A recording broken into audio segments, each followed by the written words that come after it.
So. I'm gonna get some mileage out of this today. Grass and all that.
So just some of the plans the museum has is back here. See this construction looking zone we have here. We're planning to put a big pavilion to house some of the more at-risk trains. I don't know if you guys have had a chance to look around yet, but we've got a big steam engine back there, yeah. And then Chaco and the snowplow. They're all some of our more at-risk trains that are kind of a little beaten down from the rain and stuff. So we're gonna have 2 tracks here and a boardwalk in between. It's gonna imitate a working train station, and it's gonna be wheelchair accessible, have a big pavilion over the top, and we're gonna put the trains and refurbish them a bit, hopefully, which will keep them out of the rain and be really nice to bring in some more customers and everything, and it should be really cool once it's done. Also, where I'm standing right now, we're planning to put a big trout pond in. It's gonna be 10 meters deep and 30 meters long. 10 meters deep, eh? Holy cow, you can deep dive in that. 10 feet. 10 feet? 10 Yeah. feet 10 to deep. 12 feet. 10 to 12 feet And deep. about 30 meters across. 30 meters long. So we'll be able to fish in it? Absolutely. Ah. Oh yeah. And in fact, we're talking about putting a barbecue, a little fridge with some bacon on the side there. Oh yeah. Sounds really hungry. Another question is, do any of you guys know or have an idea to what this big building we're about to go through is called? Or what it Well, needs it's a to do? burner. Yeah, burner. We call it the beehive burner, yeah. But it's been used in the past to burn out the excess wood that lumber mills used to produce. So all the waste wood they'd make from the lumber and everything, they didn't know what to do with it at the time, and it'd be an explosive hazard, so it would burn it in these big beehive burners. So when we go through, you'll see a hole in the side which used to have a conveyor belt attached to it, which would shoot all the waste wood into a huge fire that'd be burning all day in there. And people used to say it looked like a volcano at nighttime with embers flying up the top. And it used to get so hot apparently that even in the wintertime, -30, driving past on the road beside the burner, you could feel the heat through your car, which is pretty crazy. They were banned in 1997 though, which is good because they were really bad for the environment, and with all the lumber in northern BC, it was one of the big causes of pollution. And they also have found better uses for the wood, all the waste wood and stuff now. They've are able to sell it to make paper and particle board, and the big one is wood pellets apparently, which can be used in actually bioenergy plants to create electricity. And apparently they're really, the biggest importer of wood pellets from Canada is Germany. And they buy them, and apparently they're shutting down a lot of their nuclear programs over there and their reactors there in replacement for the wood pellet one, which is better for... I wonder why Chernobyl. Yeah, exactly. yeah. We can take a hint from that, maybe. Yeah. Of course, now what we use it for, we put a laser in there at Christmas time to shoot the stars up inside. So that looks like our very own budget planetarium. We do run these trains year round. Oh, so you got a snowplow then? I wish. Oh man, I know every shovelful of this track.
You're on. So one of the questions I'd like to ask people, because we've had a lot of interesting guesses over the months, but you guys have any guesses to what this big white cone-looking thing is? It's rare that someone will actually, and if they do get it correctly, it's usually because they've actually worked in the industry and they know ahead of time. But it's forestry related. and it It's is right side up. Yeah. It looks like a tree stripper of some sort, branch stripper. Yeah, you're kind of getting close. That's pretty much it, I guess, because they're taking what's off the branches. It's a pine cone harvester or cone shear.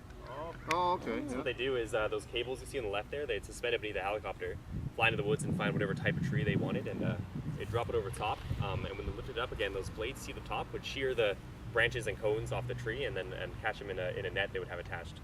And they could take all those pine cones back. You guys know what pine cones are used for by any chance? Or Well, it'd make those air fresheners in your vehicle. exactly, right. or Or squirrel Christmas food we decorations, usually yeah. get. Christmas decorations, you know, those cone wreaths. Yeah, So, okay. But no, they're actually for tree seeds. For That's where replanting, yeah, the or seeds seed. for reforestation comes from. right. So they put them in a giant, it looks like a home dryer with holes drilled in it. They heat them up, they tumble them, and they knock all the seeds out. They fall through the holes in the dryer. And that's where they get the seeds from to grow the saplings. And Well, last year in BC we planted 5 million trees. So we even have out the front of the park by the flagpoles, the billionth and first tree that they've planted in BC. Just by the flagpoles there, they're kind of little things yet. But probably wouldn't be a good idea to So they have different ways of planting them, though. They still have some crews that go out, otherwise they drop them. No, you have to have, every single tree has to have a hole dug and Okay. the seed plug put in, so they still have tree planters that go out there and plant every one of those 5 million trees. Yeah, you can't just drop them from the sky and hope. Well, I they seen something root about in, that. I so- didn't know if it worked or Yeah, not. no, it doesn't work. They've tried all kinds of things. They attach weights to the bottom of them, but they just don't. Those things is just ridiculous. So even the ones that are planted, there's a fairly large loss of trees there. So they plant more trees than they harvest. Speaking of trees, I don't know if you guys noticed all the fruit trees in the park here. Yeah. It's part of our urban orchard project. We started that last year. Some of them already have apples on them. We planted over 100 fruit trees in the park. We've got about 300 haskell's. We've got about 100 blueberries, raspberries. We even got a kiwi over there. So just to show what will grow, beautify the park a little bit, show people what will grow in Prince George and the kinds of foods that they And for us, of course, all these trees, the output from the trees, we're going to sell to the new winery across the river. Oh. So they're specializing in tree fruits and berries. So yeah, they're going to give us a chance to generate a little extra revenue for the park and make it look nice at the same time. Well, I do know there's over 7,500 different apple varieties. If you ate a different variety every day of the year, Yeah. it would take you 20 and a half years to sample them all. Everyone, and they're coming out with new ones every day Yeah. too. So.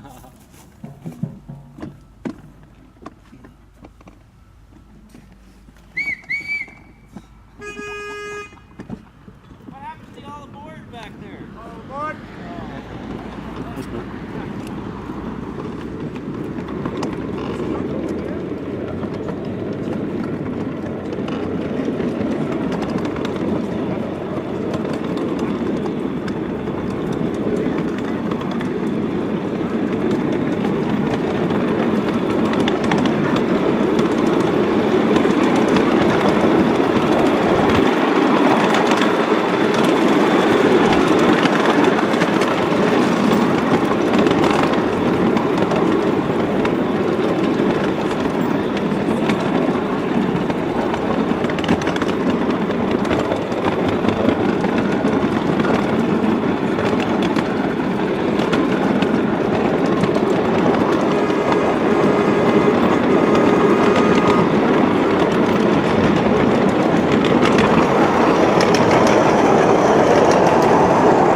Well, you want to change position, Danica?